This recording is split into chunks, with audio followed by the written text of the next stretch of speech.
सियासी चौक में हमने जगह भी बदली है और मुद्दे तो हम हर दिन बदलते ही रहते हैं।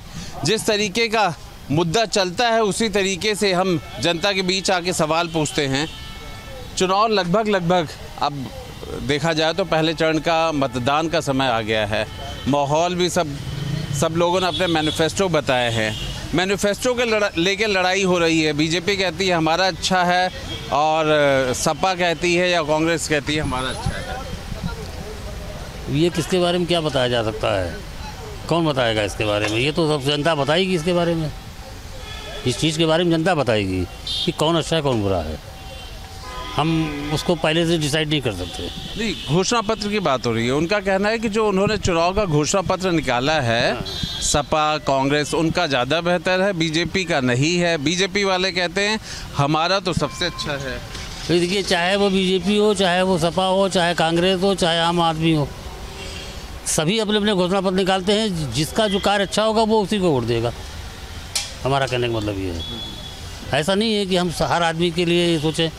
जिसका जो काम अच्छा होगा उसी को वोट मिलेगा। सपा के घोषणा पत्र को लेकर के मंत्री हैं नंद गोपाल नंदी, उन्होंने कहा कि ऐसा है जैसे मुर्गा से अंडा देना, बैल से दूध निकालना, क्रिकेट में 11 खिलाड़ी को 11 गेंद दे देना। तो विपक्ष का तो मैनिफेस्टो ऐसा है भाई। ये तो वही है कि मुर्गी अंडा एक ही बार देगी, रोज थोड़ी देगी क्या? उन्होंने तो मुर्गा से कहा है। उन्होंने मुर्गा को, अगर उनके वहाँ मुर्गे होता होगा तो मुर्गा से लेंगे वो अंडा। विपक्ष के लिए कहा कि उनका तो घोषणा पत्र कुछ इस तरह का है जो कि देखिए, घोषणा पत्र हर आदमी निकालेगा, इसमें कोई राय नहीं है। हर पार्टी निकालेगी अपना अपना कि मुझे मैं ये करके दूंगा, मैं वो करके दूंगा। जो अच्छा करेगी वही आएगा मैदान। घोषणा पत्र भी अच्छा होना चाहिए। हाँ, ये तो अपनी राय क्या है? भाई मेरी अपनी राय है कि लोगों बेरोजगार है उनको रोजगार दो, जो आए उसको अब रोजगार दो। ये बीजेपी के मंत्री हैं नंद गोपाल नंदी, उन्होंने कहा कि समाजवादी पार्टी या कांग्रेस इनका घोषणा पत्र कुछ ऐसा है कि मुर्गा से अंडा देने वाला, बैल से दूध निकालने वाला और इनका बस चले तो 11 जो प्लेयर होते हैं क्रिकेट में सबको गेंद दे दें कि भाई सब लोग अपना अपना खेलें। नहीं तो ऐसा नहीं करना चाहिए। ऐसा घोषणा पत्र होना ही नहीं चाहिए। जो संभव ना हो सके, उससे कोई मतलब ही नहीं है। अब पार्टियां बना रही हैं तो बनाने दीजिए, क्या करना। अब जिसका सिर पर है नहीं, कुछ संभव ही नहीं हो सकता है, तो घोषणा पत्र में दिए हैं तो पब्लिक भी समझ रही है। आज की पब्लिक भी समझ रही क्या लोग कह रहे हैं। चाय पी रहे हैं और अच्छा है, चाय पे ही आजकल बड़ी चर्चा होती है। चाय भी एक राजनीति का शब्द हो गया है। राजनीतिक पार्टियां हैं, अपना अपना कर रही हैं। जो जिसका घोषणा है काम होगा वो तो जनता बताएगी। 4 जून को काउंटिंग होगा, तो जो जिसका होगा कंफर्म हो जाएगा। उसके लिए हम लोग क्या कर सकते हैं? किसी के दिल में तो हम बसे नहीं जनता की। ये निर्णय जनता ही करेगी ना।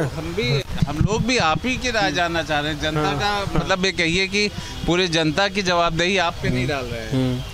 वही पड़ रहा है, वोट पड़ेगा, सब होगा। 4 जून को पता ही चले कौन पार्टियां कैसी हैं, सबकी घोषणा आ जाएगी। ये बताइए, आप घोषणा पत्र का कुछ मायने होता है? होता है। जैसे घोषणा करिए तो उतना करके दिखाइए, अधूरा ना करिए। ठीक है।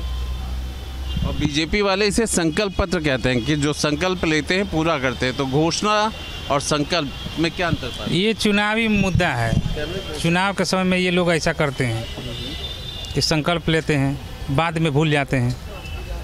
चुनाव के समय कुछ भी संकल्प ले लेंगे, बाद में भूल जाएंगे। विपक्ष पर टिप्पणी की गई है कि वही वाली बात, मुर्गा अंडा देने वाली बात है। ये इस तरह का घोषणा पत्र विपक्ष का है। नहीं, ऐसा नहीं है। इस तरह का नहीं है। तो किसका घोषणा पत्र अच्छा है? चलिए, घोषणा पत्र सबसे अच्छा योगी सरकार दिख रही है। सबसे अच्छी दिख रही है, 1 नंबर का। जैसे भी चला रहे हैं, सबसे अच्छा चला रहे हैं। जो भी है अपना जो जहाँ कर रहा है जीविका, सब लोग अपना अपना कर रहे हैं। सबसे अच्छा है। पर जैसे चुनाव तो मोदी सरकार वाला है। हाँ, मोदी लहर है, तो मोदी लहर में तो योगी भी लहर है। अच्छा। उन्हीं के तो अटैच में है। सबसे ज़्यादा पूरे देश में से मोदी की लहर चल रही है। मोदी के बाद ही कोई है। एक नारा यूपी से लगा है, 80 का आधार, 400 पार, तीसरी बार भी मोदी सरकार। ये गलत है, लेकिन सरकार भाजपा की आएगी, लेकिन ये गलत है कि 400 पार। अब पहले ही से कैसे आंकड़ा लगा देंगे? अच्छा। ये ज्योतिषी थोड़े हैं कि पहले ही से आप देख रहे हैं कि हम 400 पार हो जाएंगे। या तो अंदर से अहंकार है या तो अंदर से कोई खेल है, तब इस पे आप 400 पार कर रहे हैं। पर भाई जनता के ऊपर है ना, उत्साह में भी क्या तो है? कह सकते हैं ना, जैसे आप सब लोग भी कोई काम करते होंगे तो ये होगा ना कि दिन भर में इतना खत्म कर लेंगे, महीने के अंत तक कितना। उत्साह तो सबका है, सबके अंदर उत्साह है, सारी पार्टियों में उत्साह है। तो फिर 400 पार में आपको क्या ऐतराज? ये गलत है 400 पार का, ऐसा नहीं करना चाहिए। ऐसा नहीं करना तो चाहिए। फिर क्या करना ये चाहिए? अहंकार हो गया है कि हम बिल्कुल 400 पार, मैंने पूरी भारत की सारी जनता हमारी है, तो ये गलत है। अच्छा, पूरी जनता नहीं है। तो कुछ आप सुझाव दे सकते हैं? नहीं, सुझाव हमारा यह है कि मैंने सरकार आएगी, भाजपा का ही आएगी, मोदी ही सरकार आएगी, लेकिन अब 400 पार नहीं कह सकते हैं हम।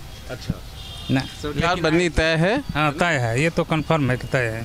अच्छा, वजह ऐसा क्यों लगता है कि मोदी ही सरकार बनाएंगे, विपक्ष नहीं बना पाएगा? कि पूरी जनता में एक तरह लहर गई है हर लोगों में कि मोदी चाहिए। मोदी में कोई कमी नहीं है, भाजपा के कार्यकर्ताओं में ही कमी है। जो बीच में क्षेत्र में जैसे कार्यकर्ता लोग जैसे गलत कर रहे हैं और लोगों को जैसे दबा रहे हैं, गरीबों को, मोदी में कोई कमी नहीं है। तो प्रत्याशी कमल है या फिर व्यक्ति है?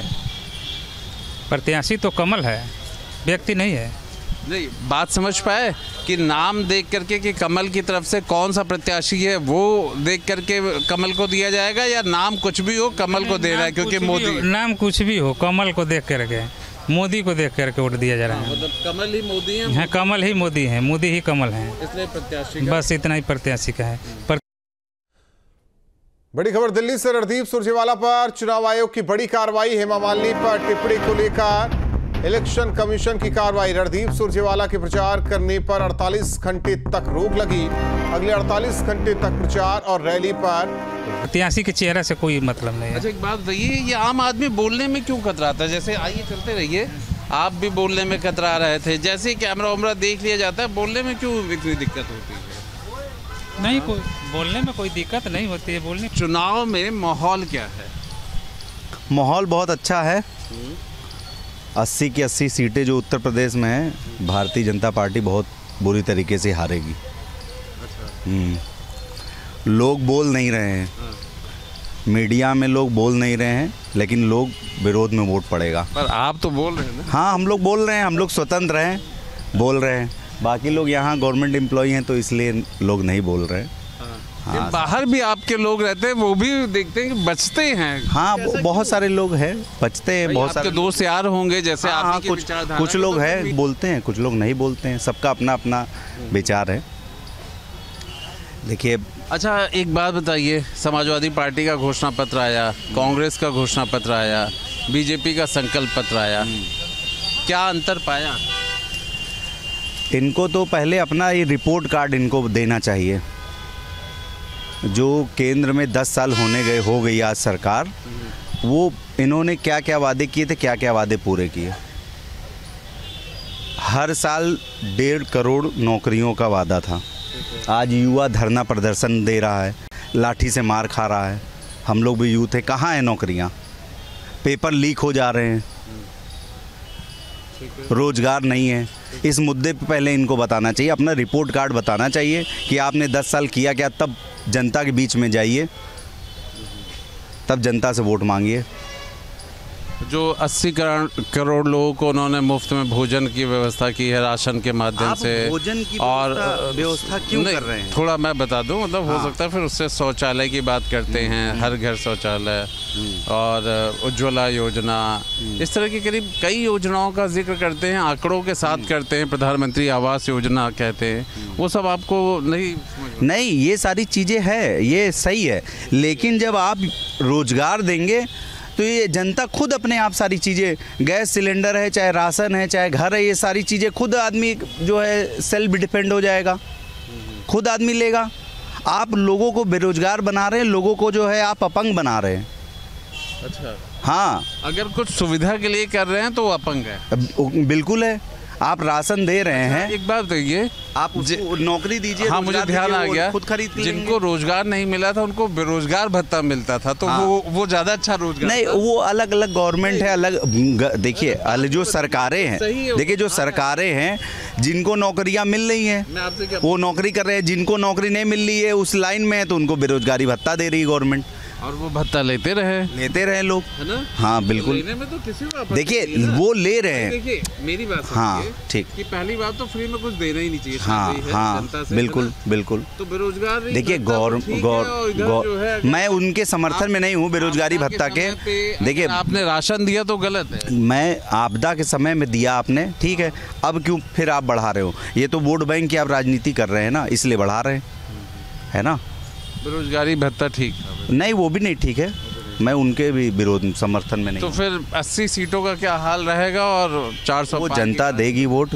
हाँ, अब 80 हम लोग लखनऊ के रहने वाले, हम लोग लखनऊ की सारी चीज़ें जानते हैं। मंत्री जी ने कहा, मतलब आपको कैसा लगा? उन्होंने कहा कि विपक्ष का, जिसमें आप भी शामिल ही होंगे, कि उनका घोषणा पत्र कुछ ऐसा है कि जैसे मुर्गे का अंडा देना, देखिए बैल का दूध देना, और क्रिकेट में 11 खिलाड़ी में एक बॉल की जगह 11 बॉलें दे देना।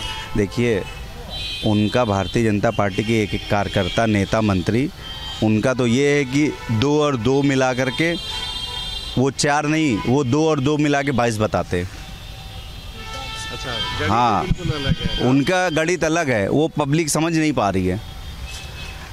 पब्लिक को रोजगार, नौकरी, इस व्यवस्था पे नहीं ध्यान दे रहे, वो मंदिर पे ले जा रहे हैं, लोगों को मोटिवेट कर रहे हैं। इलेक्शन को लेकर के क्या लग रहा है, कैसा माहौल है? अब क्या बताएं आपके लिए, वैसे तो दरअसल अब सब साइलेंट मामला है, सोचेंगे और तब तकदीर बदलेंगे देश की, ऐसा हमारा अपना विचार है। शिक्षित पढ़े लिखे लोग हैं हम। लोग मतलब आप सामने नहीं बोलते हैं, पब्लिक के सामने या भीड़ में नहीं कहते हैं, और जो उनको करना है वो मूड बना के रखते हैं ना। हाँ, मूड बना लिया है हम लोगों ने, अब जो करना है वो तो करेंगे ही, वोट की चोट ढंग से करेंगे इस बार।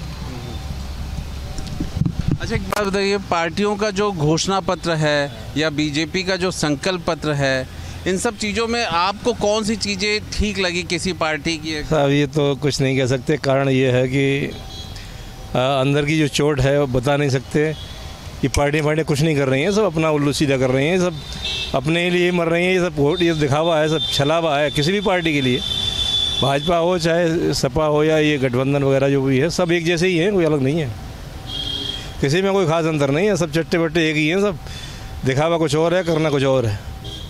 जनता तो मायूस है, कुछ नहीं, जनता के लिए कोई काम नहीं हो रहा। तो चुनना तो इन्हीं में से है, मजबूरी है, क्या करें। उत्तर प्रदेश सरकार के कैबिनेट मंत्री नंदगोपाल गुप्ता नंदी ने कांग्रेस के घोषणा पत्र पर कटाक्ष करते हुए कहा है कि ऐसा लगता है कि बैल जो है वो दूध देगा, मुर्गी अंडा देगी। तो एक तरह से विपक्ष पर, पूरे विपक्ष इंडी गठबंधन पर कटाक्ष किया। हमारे साथ प्रयागराज के कुछ लोग हैं, उनसे बात करते हैं। ये बताएं, नंदी जी जो कह रहे हैं इसका क्या मतलब? नंदी जी ने ठीक कहा है। आप ये देखिए कि जहाँ पर हिंदी भाषी लोग नहीं रहते थे, वहाँ पर भी मोदी मोदी के नारे लग रहे हैं। और इंडी गठबंधन का या कांग्रेस का या समाजवादी पार्टी का आपके जितने भी मैनिफेस्टो अभी सबके सामने आ रहे हैं, उसमें काफ़ी कंट्राडिक्शन है। और कंट्राडिक्शन कैसे है, आप ये सोचिए, कोई कह रहा है हम ये देंगे, हर साल 1 लाख देंगे, कोई कंफ्यूज है, वो कह रहा है कि हम ये नहीं देंगे बल्कि कुछ और देंगे। तो पहले ये क्लियर तो रख लें, अगर इन्हें इंडी गठबंधन बनाना था तो मैनिफेस्टो भी इंडी गठबंधन के हिसाब से तैयार करना चाहिए था। अलग अलग गठबंधन में अपने मैनिफेस्टो जारी करने का क्या मकसद है? ये मकसद जनता साफ देख रही है कि अगर बहुमत आई, गलती से भी किसी कोई ज़्यादा जीत गया तो सौदेबाजी चलेगी, जबकि एकदम क्लियर है कि भारतीय जनता पार्टी 400 पार आ रही है। गुमराह करने के मैनिफेस्टो हैं। अब मैनिफेस्टो में जैसा उन्होंने कहा, ये सच है कि उनके मैनिफेस्टो में मुर्गी अंडा दे रही है, इस तरीके की बात है, दूध बैल देगी, इस तरीके की बात है। तो ये जनता को बेवकूफ़ बनाने का सिस्टम इन लोगों ने शुरू से रखा है। आज मैंने ट्विटर पे देखा, कांग्रेस कह रही है रोटी कपड़ा और मकान भारतीय जनता पार्टी ने नहीं दिया। 47 का नारा आज तक वो पूरा नहीं कर पाए और भारतीय जनता पार्टी ने दे दिया। आप बताइए, क्या लगता है कि जो विपक्ष है वो, जो उनके वादे हैं वो कितने ज़मीन पर उतरेंगे? देखिए, जहाँ तक घोषणा पत्रों का सवाल है, जिसे लोग संकल्प पत्र भी नाम देते हैं, कांग्रेस ने यदि अपने घोषणा पत्र में लिखा है कि 30 लाख लोगों को नौकरियां देंगे, तो उन्होंने कर्नाटक जैसे राज्यों में जो उन्होंने घोषणा पत्र में लिखा है, आप सबको सर्वविदित है कि कर्नाटक हिमाचल में उसे उन्होंने लागू करके दिखाया है। यह बात कर्नाटक हिमाचल में जाके आप देख सकते हैं, पता भी कर सकते हैं। दूसरी बात, यदि उन्होंने नौकरियों की बात किया तो इसमें बुरा क्या है? मोदी जी ने भी तो कहा 2 करोड़ लोगों को नौकरियाँ देंगे। महंगाई पर अगर उन्होंने बात किया तो ये इसमें बुरा क्या है? क्या देश की जनता महंगाई से नहीं जूझ रही है? अगर अर्थव्यवस्था पर उन्होंने सवाल उठाया तो क्या इस देश में अर्थव्यवस्था से देश जूझ नहीं रहा है? ऐसी कौन सी बात है जो नंदी जी ने बात कहा है कि उनका घोषणा पत्र जो है वो बैल के दूध देने के समान है? मुझे आश्चर्य इस बात का होता है कि अगर नरेंद्र मोदी के पिछले घोषणा पत्रों को देखा जाए जो आज तक जमीन पे एक भी नहीं घोषणा पत्र उतर पाया, लेकिन कांग्रेस का घोषणा पत्र हिमाचल प्रदेश, कर्नाटक और यहाँ तक कि आप जो है ये तेलंगाना में भी वो सब 100% लागू हुआ। उन्होंने यदि कहा कि हम OPS के तहत पेंशन बहाल करेंगे तो वो हिमाचल में उन्होंने पेंशन बहाल किया। सब गलत। इन्होंने अभी तक मोदी जी का घोषणा पत्र न इस बार का पढ़ा न पिछली बार का। पिछले बार के घोषणा पत्र का एक से एक मतलब कुछ भी चीज़, मच्छी का स्थान मच्छी रख के देख लें, सारी बातें पूरी हुई हैं। जितनी भी बात उस घोषणा पत्र में लिखी थी सारा कुछ पूरा हुआ है। और अगर इनको एक भी चीज़ दिखे, जैसे इन्होंने कांग्रेस के बारे में कहा कि हिमाचल में या कर्नाटक में जहाँ पर भी कांग्रेस ने पूरा किया, झूठ बता रहे हैं। किसानों का कर्जा माफ करने का वादा किया था कांग्रेस ने, और राजस्थान में छलावा के अलावा कुछ नहीं था। इसीलिए राजस्थान की इस बार सरकार में इन्हें मुंह की खानी पड़ी और कहीं सरकार नहीं बना पाई। आपको क्या लगता है? सर, नंदी जी एक ऐसे मंत्री हैं जो हाथी को भी गोद में खिला चुके हैं। नंदी जी के बारे में इतना कहूँगा। और वो बैल के दूध लेना चाहते हैं। कांग्रेस पार्टी ने ही 70 साल तक जो है कांग्रेस पार्टी ने देश में शासन किया और कभी देश की जनता को कोई शिकायत नहीं रही। और अगर कांग्रेस पार्टी देश की जनता के लिए कुछ जो है अपने वादे ले आ रही है, तो जब देश के नेतागण जो है फ्री बिजली, हवाई यात्रा, सारी चीज़ें ले सकते हैं, तो देश की जनता को क्या दिक्कत है ये सब जीने में? फ्री बिजली तो इन्हीं की इंडी गठबंधन के लोग फ्री बिजली कर रहे हैं। अब इंडी गठबंधन अगर फ्री बिजली और फ्री चीज की बातें कर रहा है तो इसका मतलब छलावा तो ये कर ही रहे हैं। तो ये खाली धोखा देने की बातें कर रहे हैं। आप बताइए, आपको क्या लगता है? कुल मिलाकर आप नंदी की बात कर रहे हैं। नंदी 2 चुनाव में जैसे अभिलाषा को टिकट काट दिया, मेयर के चुनाव में इधर फिर टिकट मांग रहे थे लोकसभा का, तो इस समय वो डिस्टर्ब है। वो डिस्टर्बेंस के वजह से अनाप शनाप बोल रहे हैं और कई पार्टियों में वो जा चुके हैं। कोई लोग यहाँ इलाहाबाद में उनको गंभीरता से नहीं लेते। आपका तो कहानी ही अलग है। वो अगर लागू नहीं होगा तो सबको लात मार के किनारे करेंगे। वो पहले भी कह चुके हैं कि सबसे भ्रष्ट अगर कोई है तो कांग्रेस का परिवार है। ये तो आपके अरविंद केजरीवाल ने पहले ही कहा। उन्होंने भ्रष्ट मुलायम सिंह परिवार को कहा। तो कैसे कांग्रेस अपने इसको लागू करा पाएगी मैनिफेस्टो को?